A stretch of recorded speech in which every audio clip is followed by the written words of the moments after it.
Right around this time, I get a call from Scott. He says, "I'm going to send you the pilot of a show called The Sopranos." I said, "Opera?" He goes, "Just watch it."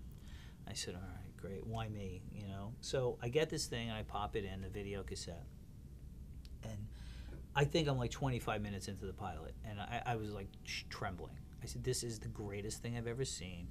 I know these guys. I grew up through osmosis. I mean, I rubbed elbows with these people. I know this world. I know these characters. I know how they think.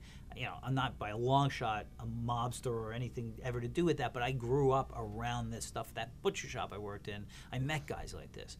I don't even know if I finished the pilot before I called Scott back. I said, "You've got to get me on this show." He goes, "Oh," I said, "Scott, you have got to get me on this fucking show. I can write the shit out of this thing."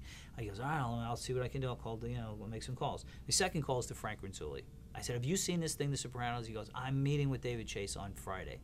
I said, "You got to get me in there with you." He goes, "Yeah, of course." At that point, Frank was at the supervising producer level, and I was like still in the co-producer, sort of limbo. I said, "Well, yeah, call me back." So he calls me back on Friday. He said, "Yeah, I had like a 4-hour meeting with David Chase." Frank, as it turned out, was the last person David hired on The Sopranos, and then the door shut. He already had his staff in place.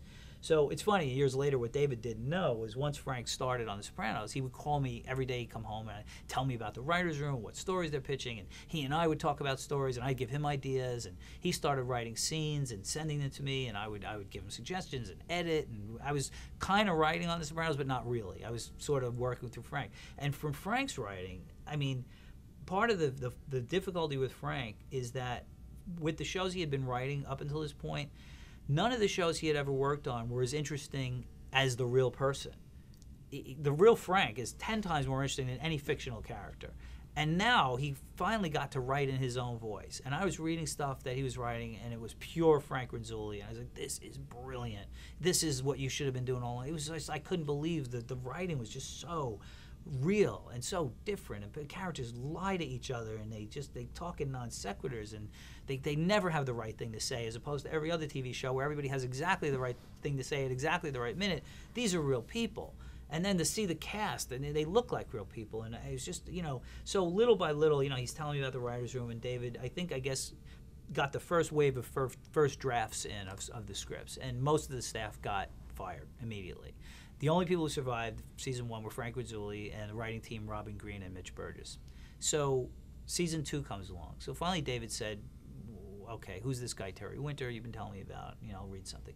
So I had written the first draft of a script that became a movie called Brooklyn Rules. At the time I wrote it, it was called Nailed Right In, and the title came from an old Catholic school joke.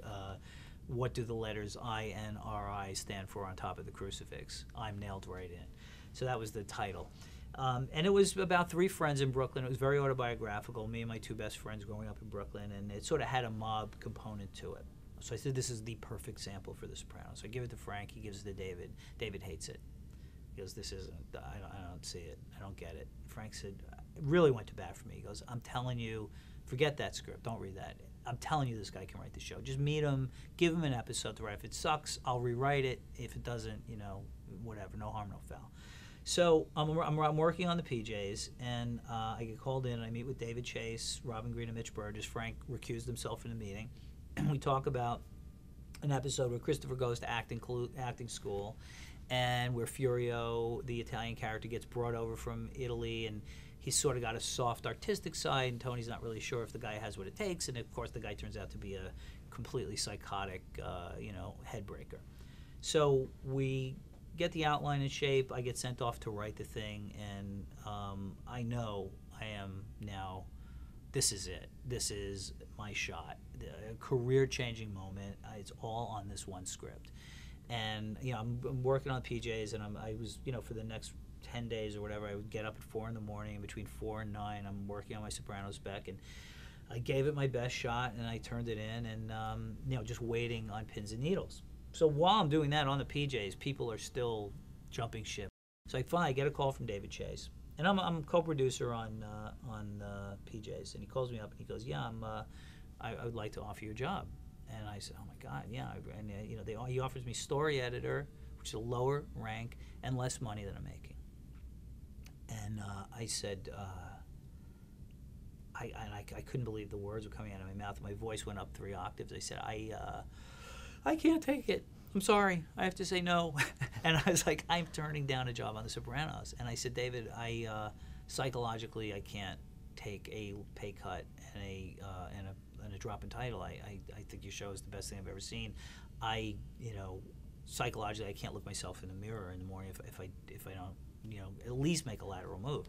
As it turned out, I didn't know David well at that point. That was exactly the right thing to say to David. Anything about your own psychology and, I think really resonated with him. And he went, okay, he goes, let me call you back. And it was the longest 20 minutes of my life. I hung up the phone and I just turned down a job on The Sopranos. I cannot believe this. Thank God, mercifully, he called me back within 20 minutes, said, okay, I can do that. I said, thank you. I went right into Larry and Steve, and I said, guys, I got to talk to you. And they're like, what? I said, I got a job on another show. They went, no, sorry, no one's leaving. Enough already. I said, can I tell you what it is? They said, what is it?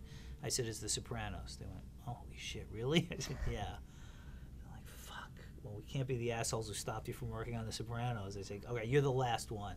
They said, but this is it. He goes, Larry said, you got to get us video cassettes of the first season. This is again 99. I said, done. And this is like 2 o'clock in the afternoon. They said, do you want to finish out the day? And I said, no, I just want to leave. And they said, okay, go. So I went to the writer's room. I said, guys, I'm leaving. I said, I'm going to miss you all.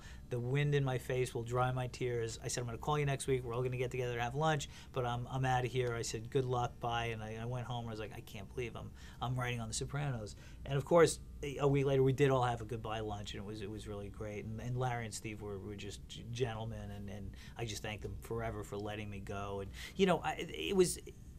I think I was okay on the PJs, and I think I'm okay as a comedy writer, but now knowing what I know about my career and about what my talents are, looking back, I was working with Dave Flabat, Larry Wilmore, Steve Tompkins, Mike Price, Mark Wilmore. Comedy writers that were, these are guys who all went on to write on The Simpsons, just killers. I was barely hanging on, barely holding my own. But, then I went on to The Sopranos, went, oh, this is what I do. This is my thing. So from Flipper, Xena, the failed comedies and everything else, I finally found something where it let me express my real voice.